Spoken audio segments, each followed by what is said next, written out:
வருகையின் ராஜாவாகிய இயேசு கிறிஸ்துவுக்குள் மிகவும் அதிகமாய் நேசிக்கப்படுகின்றவர்களே, மீண்டுமாக இந்த குளிர்ச்சியான காலை நேரத்தில் அன்போடு உங்களை வாழ்த்தை வரவேற்கிறோம். காலை நேர இறை தியானத்தை ஆரம்பிக்கலாம். நமது ஆரம்பம் பிதா, குமாரன், பரிசுத்தாவின் திரியேக நாமத்தில் உள்ளது. ஆமேன். ஜெபம் செய்வோம். நேற்றும் இன்றும் என்றும் மாறாதவரும் என்றென்றும் வாழ்ந்திருக்கிறவருமாக எங்கள் நல்ல கர்த்தாவே, எங்கள் ராஜாதி ராஜாவே, தேவாதி தேவனே, உம்மை ஸ்தோத்திரிக்கிறோம். இதாண்டவரே, குளிர்ச்சியான இந்த காலை நேரத்தில் உம்முடைய இரக்கத்தினாலும் கிருபையினாலும் எங்களை மீட்டு ஆசீர்வதித்து வழிநடத்தி வருகிறீர். எங்களை ஜீவனோடு எழுப்பியிருக்கிறீர். நன்றி ஆண்டவரே. கடந்த இரவில் கூட நல்ல மழையை ஆண்டவரே எங்களுக்கு தந்திருக்கிறீர். நன்றி ஆண்டவரே. தொடர்ந்து நிறைய மழையை தந்து ஆண்டவரே எங்களுடைய இயல்பு வாழ்க்கை பாதிக்கப்படாத வண்ணம் ஆண்டவரே இயற்கை வளமும் ஆண்டவரே அருமையான ஏழை எளிய மக்களும் ஆண்டவர் செழித்துவாங்க. குறிப்பாய் விவசாயம் செழித்துவாங்க. கர்த்தர் கிருபை தார். மற்ற இடங்களிலும் கூட ஆண்டவர் இந்த பென்சல் புயலினால் பாதிக்கப்பட்டிருக்கிறார்கள். அவர்களுக்கு தேவையான நிவாரண ஆண்டவர் உதவிகளை ஆண்டவரே அரசாங்கமும் பொதுமக்களும் வழங்க கர்த்தர் கிருபை தர வேண்டுமா ஜெபிக்கிறோம். இந்த நாளின் இறை செய்தி, பாடல் வேலை, ஜெப வேலை எங்களுக்கு ஆசீர்வதியும். இந்த குழுவை நீர் எடுத்து பயன்படுத்த ராஜா. இந்த வார்த்தையினாலே நீர் பேச நாங்கள் கேட்கிறோம். இறை மைந்தன் இயேசுவின் மூலம் ஜெபிக்கிறோம் நல்ல பிதாவே. ஆமேன். காலை நேரத்தில் நாம் கர்த்தருடைய வருகையை நினைவு கூற 136வது ஞான பாடலாகிய வாசல்களை உயர்த்துங்கள் மகா கர்த்தாவை வாழ்த்துங்கள் என்ற பாடலை சார்பில் இணைந்து நாம் பாடுவோம். 136.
தேன் ஒரு தோ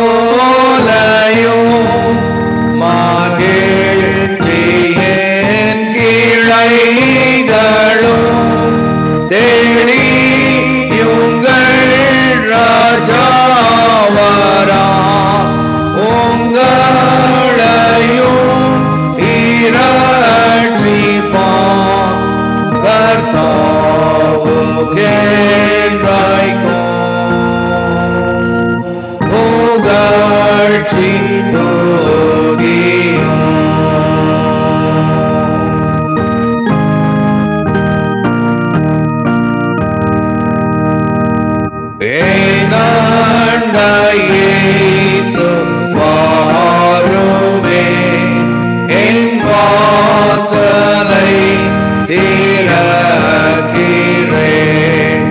அருள் புரியும் தேவரீர் என் நெஞ்சில் தங்க கடவீர்.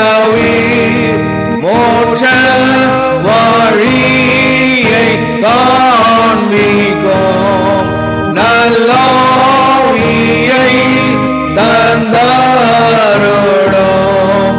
என்றைக்கும் உமக்கே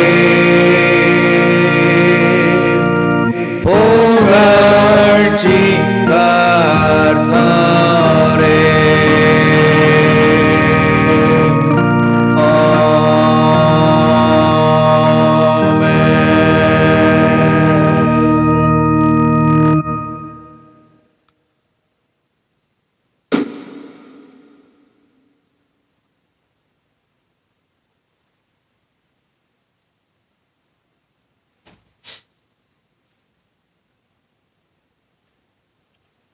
இயேசு கிறிஸ்துவில் மிகவும் அதிகமாக நேசிக்கப்படுகின்றவர்களே, மீண்டுமாக இந்த ஆசீர்வாதமான காலை நேரத்தில் தியானிக்கும்படியாய் தெரிந்து கொண்ட கடவுளுடைய வார்த்தை, அது பரிசுத்த லூக்கா எழுதின சுவிசேஷம் 3ஆம் அதிகாரம் 1 முதல் 14 உள்ள இறை வார்த்தைகள். அன்பானவர்களே, திருப்பணிக்கு தயார் செய்தல், திருமுழுக்கு யோவான் முழக்கமிடுதல் என்கின்ற காரியங்களை பற்றி இந்த பகுதியில் நம்ம பார்க்கின்றோம். திருப்பணிக்கு தயார் செய்தல், திருமுழுக்கு யோவான் முழக்கமிடுதல் என்ற தலைப்பு.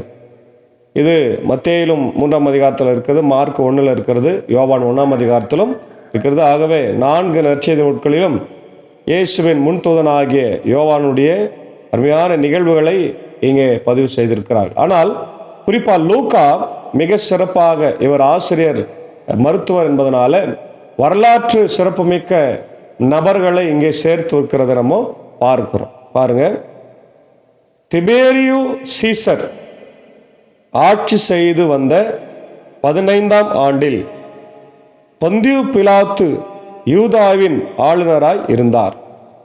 அதாவது அகஸ்டஸ் சீசருடைய மகன்தான் திபேரியுஸ் சீசர். இந்த திபேரியுஸ் சீசருடைய நாட்களிலே யூதாவினுடைய ஆளுநராய் இருந்தவர் தான் பொந்தியு பிலாத்து. பொந்தியு பிலாத்தினுடைய நாட்களிலே ராஜாவாக இருந்தவர், கலிலேயாவில் இருந்தவர் ஏரோது. அதே போல அவன் சகோதரராகிய பிலிப்பு, இத்துரேயா, திரக்கோனித்து பகுதிகளுக்கும் பிசானியா, அபிலோன் பகுதிக்கும் குறுநில மன்னர்களாக அவர்கள் இருந்தார்கள். உங்களுக்கு தெரியும், பெரிய ஏரோது. அதுக்கப்புறம் அவங்களுக்கு 3 பிள்ளைகள் இருக்கின்றார்கள். இந்த 3 பிள்ளைகளும் ஒவ்வொரு பகுதியில் குரு அரசர்களாக, சிற்றரசர்களாக பணியாற்றினார்கள் என்று பார்க்கிறோம். அப்போது ஒரு மிக முக்கியமாக ஒரு வரலாற்று சிறப்புமிக்க நிகழ்வை இங்கே லூக்கா பதிவு செய்திருக்கிறார். மாத்திரமல்ல, அதே வருடத்தில் அண்ணாவும் காய்பாவும் தலைமை குருக்களாக இருந்தார்கள். பொதுவாக ஆலயத்தில் ஒரே தலைமை குரு தான் இருப்பார். ஆனால் இங்கே அண்ணாவினுடைய நாட்கள் முடிய போகிறதுனால அவருடைய பிள்ளைகள் தான் பொறுப்பில் வரணும். ஆனால் அவருடைய பிள்ளைகளை பொறுப்பில் வைக்காம அந்த வருஷத்தில் அவருடைய மருமகனாகிய காய்பாவை அவர் தலைமை குருவாய் நியமித்திருந்தார்கள். அப்போ அண்ணாவும் காய்பாவும் 2 பேருமே தலைமை குருக்களாக இருக்கிறாங்க. இதுதான் ஹிஸ்டரி.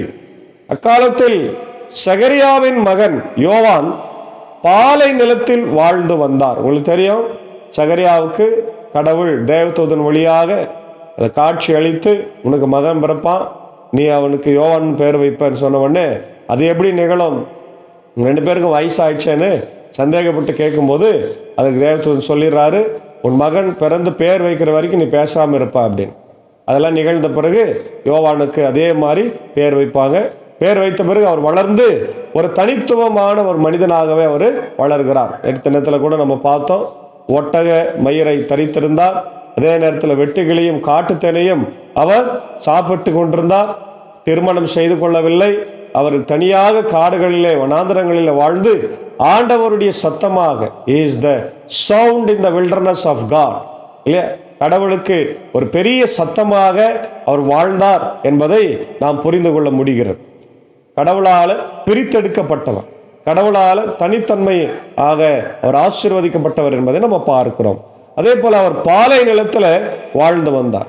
அவர் கடவுளின் வாக்கை பெற்றார். கடவுளுடைய வார்த்தை அவருக்கு வருது. பாலை நிலத்தில் வாழ்றாரு. கடவுளுடைய வாக்கு வந்த பிறகு அவர் பாவ மன்னிப்பு அடைய மனமாறி திருமுழுக்கு பெறுங்கள் என்று யோர்தான் ஆற்றை அடுத்துள்ள பகுதியில் அனைத்துக்கும் சென்று அவர் பறைசாற்றினார். பாருங்க, மனம் திரும்புங்கள் என்கின்ற இந்த செய்தியை தான் முதலாக யோவான் ஸ்நானகன் சொல்றார். இந்த வார்த்தை எல்லாமே ஏற்கனவே பழைய ஏற்பாட்டு தீர்க்கர்கள் சொல்லி முடித்து விட்டார்கள். அதுக்கப்புறம் மலாக்கியினுடைய நாட்களில் 400 வருடங்கள் இந்த மக்களுக்கு, இஸ்ரவேல் மக்களுக்கு தீர்க்கதரிசிகள் தோன்றாமல் இருந்தார்கள். அதுக்கு இருண்ட காலம் என்று பேர் உண்டு.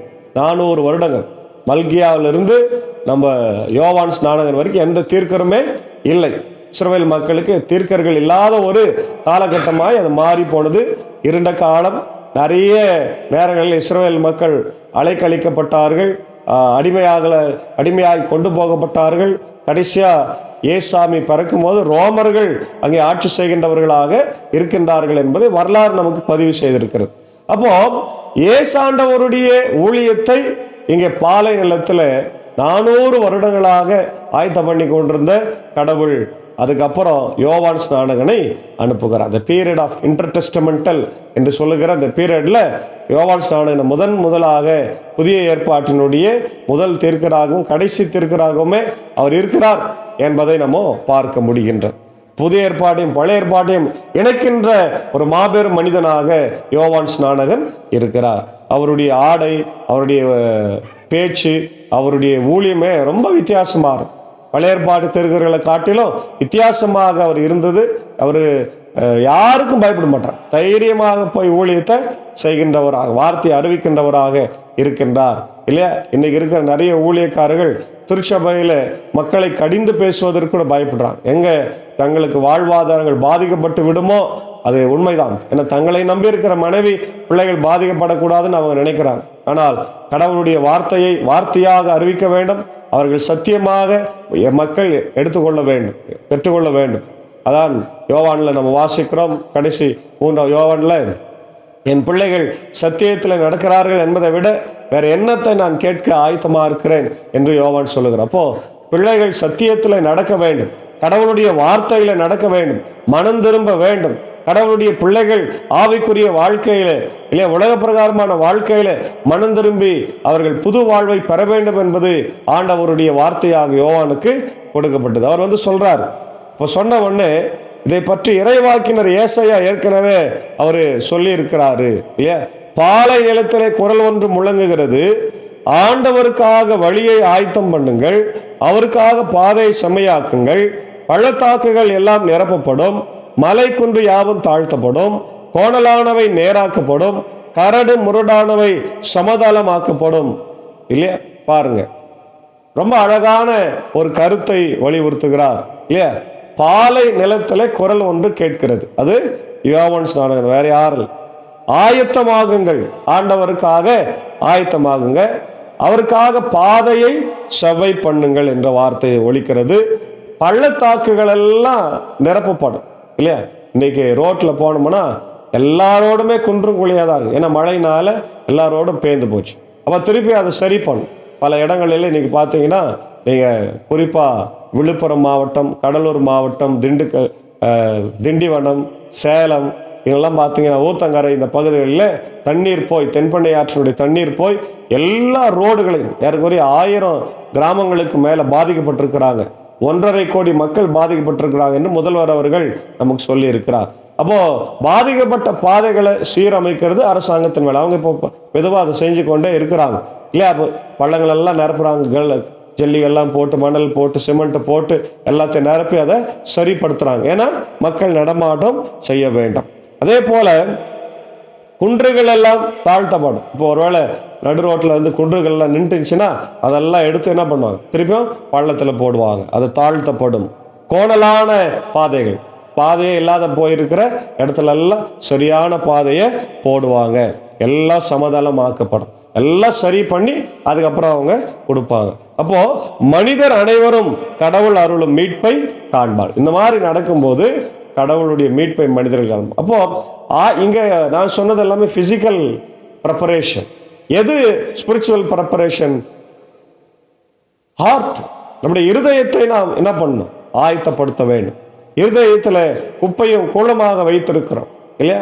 மிகப்பெரிய பாவம் பிறப்பிடமாக, பாவத்திற்கு பிறப்பிடமாக விளங்குகிறது இருதயம். இருதயத்துல தான் எல்லா விதமான பாவம். Heart is the seat of all sin என்று பவுல் ரோமர்ல சொல்லி இருக்கிறார் இல்லையா? அப்போ பாவத்திற்கு முழுமையான காரணமாக இருக்கிறது நம்முடைய இருதயம், அதில் இருக்கிற சிந்தனைகள். அப்போ அந்த இருதயத்தை நாம் தூய்மைப்படுத்த வேண்டும், ஆயத்தப்படுத்த வேண்டும், ஆண்டவருக்காக அதை அலங்கரிக்க வேண்டும் இல்லையா? இன்னைக்கு திருச்சபைகளை அலங்கரிக்கிறார்கள், கிறிஸ்மஸ் ட்ரீஸ் இல்லை, எவ்வளோ டெக்கரேஷன்ஸ் ரொம்ப சிறப்பாக இருக்கிறது. ஆனால் அலங்கரிக்கப்பட வேண்டிய இருதயம் அலங்கரிக்கப்படாமல் இருக்கிறது. என் வாழ்க்கை அலங்கரிக்கப்படாமல் அழுக்கா இருக்குது, கேவலமா இருக்குது. கடவுளுக்கு விரோதமான காரியங்களை யோசித்தோம், செய்து கொண்டோம், அக்கிரமத்தில் அநியாயத்தில் நம்ம இருக்கிறோம். இப்படி இருந்தால் இந்த கிறிஸ்மஸை கொண்டாடியும் பிரயோஜனம் இல்லை, வேஸ்டட் இல்லை, வேஸ்டட். அப்போ தம்மிடம் திருமுழுக்கு பெற புறப்பட்டு வந்த மக்கள் கூட்டத்தை கண்டு யோவான் ரொம்ப அழகா சொல்றார்ப்பா. அவர்கிட்ட என்ன இவன் சொல்லுகிறான் அப்படின்னு பொதுவாக யூத மக்கள் யாரையும் டக்குன்னு ஏற்றுக்கொள்ளவே மாட்டாங்க, அதே போல அங்கீகரிக்கவும் மாட்டாங்க. அவருக்கு என்னதான் இவன் சொல்றான், பைத்தியக்கார மாதிரியே இருக்கிறான்ட்டு கேட்கறதுக்கு வராங்க. அப்போ யோவான் சொல்றாரு, விரியன் பாம்பு குட்டிகளே, வரப்போகும் சினத்திலிருந்து தப்பிக்க இயலும் என உங்களிடம் சொன்னவர் யார்?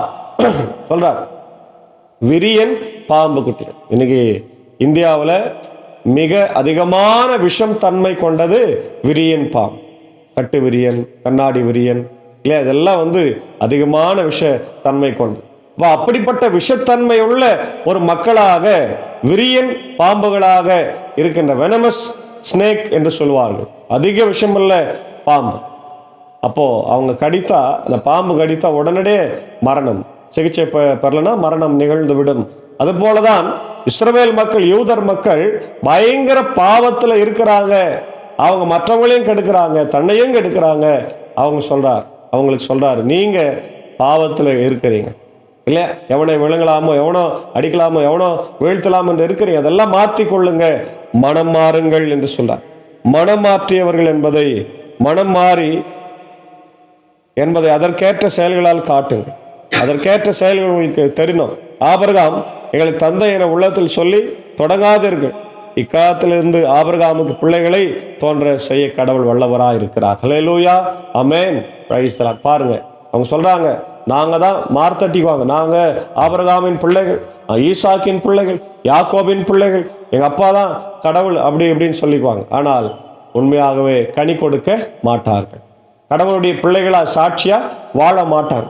அப்போ கடவுளுக்கு ஏற்புடைய வாழ்க்கை வாழாம இருப்பதனால கடவுள் அவர்களை தண்டிக்கின்றார், கண்டிக்கிறார் சொல்றார். பார், அப்ப சொல்றார், மனம் மாறி நீங்க வாழுங்க, உங்களுக்கு ஆபிரகாம் அப்பான்னு சொல்லாதீங்க அப்படின்றார். ஏன்னா கடவுள் நினைத்தால் நீங்க பார்க்குற இந்த கல்லுல இருந்து என்ன பண்ணுவாராம், பிள்ளைகளை உருவாக்க முடியும், உங்களுக்கு சந்ததியை உருவாக்க முடியும். நீங்க சாதாரணமாக கடவுளை நினைக்காதீங்க அப்படின்னு சொல்றார். அதான் சொல்றாரு, ஆபிரகாமுக்கு பிள்ளைகளை தோன்ற செய்ய கடவுள் வல்லவர் என உங்களுக்கு சொல்லுகிறேன். ஏற்கனவே மரங்களின் வேர் அருகே கோடாரி வைத்தாயிற்று, நற்கனி தரா மரங்கள் எல்லாம் வெட்டப்பட்டு தீயிலே போடப்படும் என்றார். அப்போது நாங்கள் என்ன செய்ய வேண்டும் என்று கூட்டத்தினரும் அவரிடம் கேட்டார்கள். அதற்கு அவர் மறுமொழியாக, 2 அங்கிகள் உடையவர்கள் இல்லாதவரோடு பகிர்ந்து கொள்ளுங்கள், உணவை உடையவரோடு பகிர்ந்து கொள்ளுங்கள். வரி தண்டுவோரும் திருமுழுக்கு பெற போதகரே நான் என்ன செய்ய வேண்டும் என்று கேட்டார்கள். அதற்கு அவர், உங்களுக்கு குறிக்கப்பட்ட தொகையை தவிர எதையும் நீங்க வாங்காதீங்க. படை வீரரும் அவரை நோக்கி நாங்கள் என்ன செய்ய வேண்டும் என்று கேட்டார்கள். அவர்கள், நீங்கள் எவரையும் அச்சுறுத்தி பணம் பறிக்காதீர்கள், யார் மீதும் பொய் குற்றம் சுமத்தாதீர்கள், உங்கள் ஊதியமே போதும் என்று இருங்கள் என்று சொல்கிறார். 3 தரப்பு மக்களும் கேட்குறாங்க. பாரு என்னென்ன சொல்றாரு பாருங்க, டீச்சிங்ஸ் பாருங்க. 2 அங்கிகளை உடையவர்கள் நீங்க ஷேர் பண்ணுங்க, share for the gospel. Poor, இன்னைக்கு பாருங்க, ஏழை எளிய மக்களுக்கு நம்ம இன்னைக்கு பகிர வேண்டும். நம்ம வீட்டு பக்கத்தில் இருக்கிறவங்க எதிரில் இருக்கிறவங்களுக்கெல்லாம் இந்த கிறிஸ்மஸ் காலங்களில் நம்ம என்ன பண்ணோம், முடிந்த உதவிகளை, ஆடைகளையோ உணவையோ நம்ம பரிசு பொருட்களை கொடுத்து அவங்கள உற்சாகப்படுத்தணும். தேவைகளை சந்திக்கணும், உணவையும் பகிரணும்னு சொல்கிறேன். ஆடைகளை மட்டுமல்ல, உணவையும் பகிரணும். இன்னைக்கு இந்த பென்சல் புயலினால பாதிக்கப்பட்டிருக்கிற மக்களுக்கு ஒவ்வொரு திருச்சபையின் சார்பாக நிவாரண பொருட்களை அனுப்பியிருந்தால் உண்மை நல்லா இருந்தது. ஒரு காலத்தில் எல்லாமே அனுப்பியிருந்தாங்க, ஆனால் இப்போது அதை பற்றி யாரும் கவலைப்படாமல் இருக்கிறாங்க. அவங்க வேலையை பார்த்து கொண்டிருக்கிறாங்க. ஆனால் ஆண்டவருடைய வார்த்தை சொல்லுகிறது, நீங்கள் பகிர்ந்து கொடுங்கள். அதுதான் ஆண்டவருடைய பிள்ளைகளுக்கு அழகு. அதே போல் வரி வசூலிக்கிறவர்களுக்கு சொல்கிறார். அவங்க கேட்குறாங்க, நாங்கள் என்ன செய்யணும், உங்களுக்கு 10 ரூபா போட்டால் 10 ரூபா போடு, வசூல் பண்ணு, 20 ரூபா போடாத, அது ஆண்டவருக்கு விரோதம் அப்படின்னு கேட்குறேன். அதுக்கப்புறம் பாருங்க, படை வீரர் கேட்குறாங்க.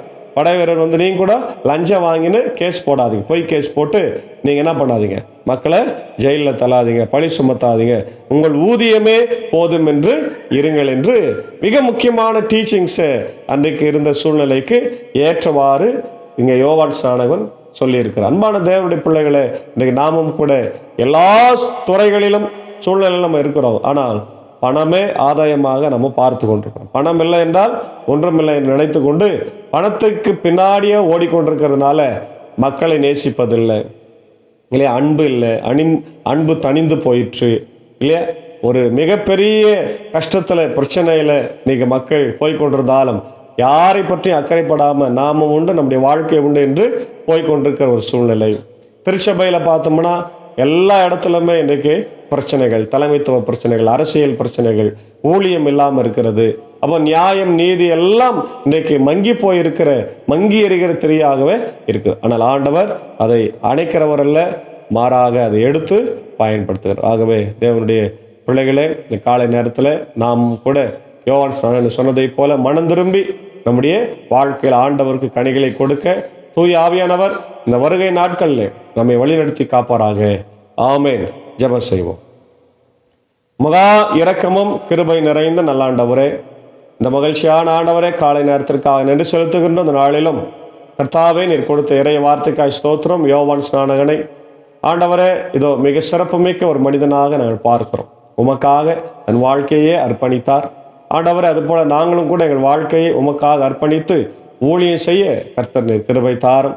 ஏழைகளுக்கு பகிர்ந்து கொடுக்கவும், இல்லாதவர்களுக்கு பகிர்ந்து கொடுக்கவும், ஆடைகளையும் உணவுகளையும் ஆண்டவர் பகிர்ந்து கொடுத்து எங்கள் வாழ்க்கையில் எங்களுக்கு வருகிற சம்பளங்களே போதும் என்று இருந்து லஞ்சம் லாவணியங்கள் எல்லாம் வாங்காமல் மற்றவர்களை குற்றப்படுத்தாமல் நாங்கள் வாழ கர்த்தாவே நீர் கிருபை தர வேண்டும் என்று கெஞ்சி மன்றாடுகிறோம். இந்த வார்த்தைகளை பார்த்து கேட்டுக்கொண்டிருக்கிற ஆண்டவர் அகில உலகத்தில் இருக்கிற எல்லா மக்களையும் ஆசிரியர், தமிழ் கிறிஸ்தவர்கள் ஆண்டவரே, இதை பார்த்து கேட்டு பயன்பெறுகிற மற்ற தமிழ் மக்கள் ஆண்டவர், இந்தியாவில் இருக்கிற மக்கள் எல்லாருக்காக ஜபிக்கிறோம். குறிப்பாக உலக நாடுகளுக்காக ஜபிக்கிறோம். America, UK, Australia, New Zealand, Philippines, Gulf கண்ட்ரிஸ்க்காக, சீனா, ரஷ்யா ஆண்டவர் எல்லாருக்காக ஜபிக்கிறோம்.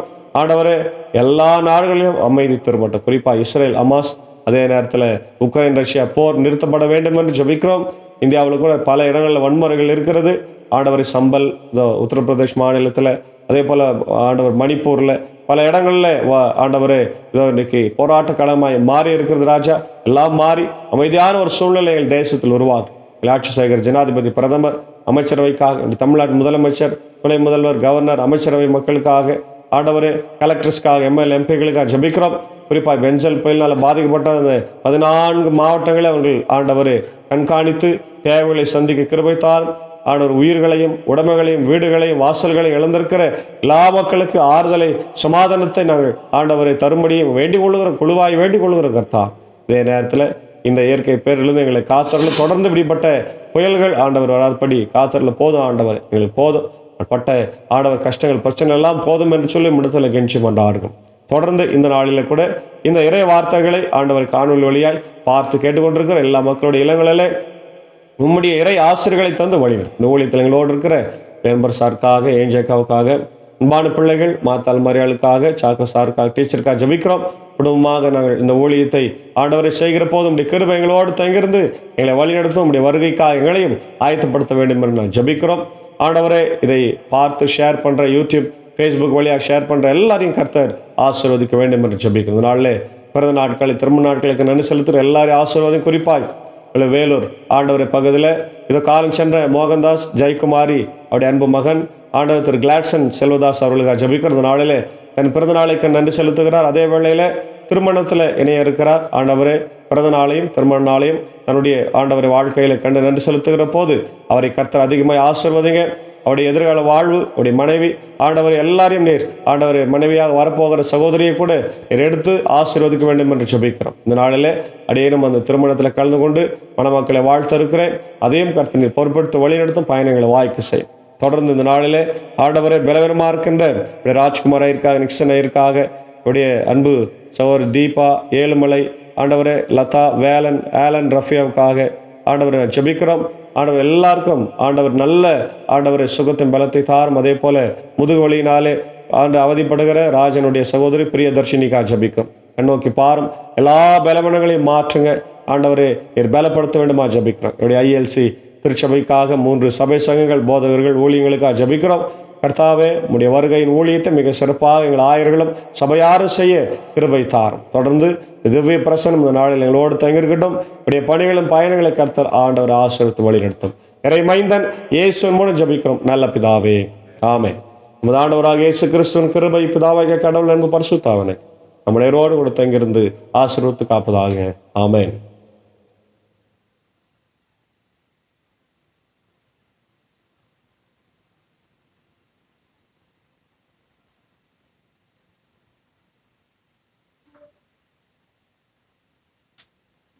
நிறுத்திருக்கணும். அங்க போயிட்டு அது இது வரைக்கும் கட் ஆயிடுச்சு.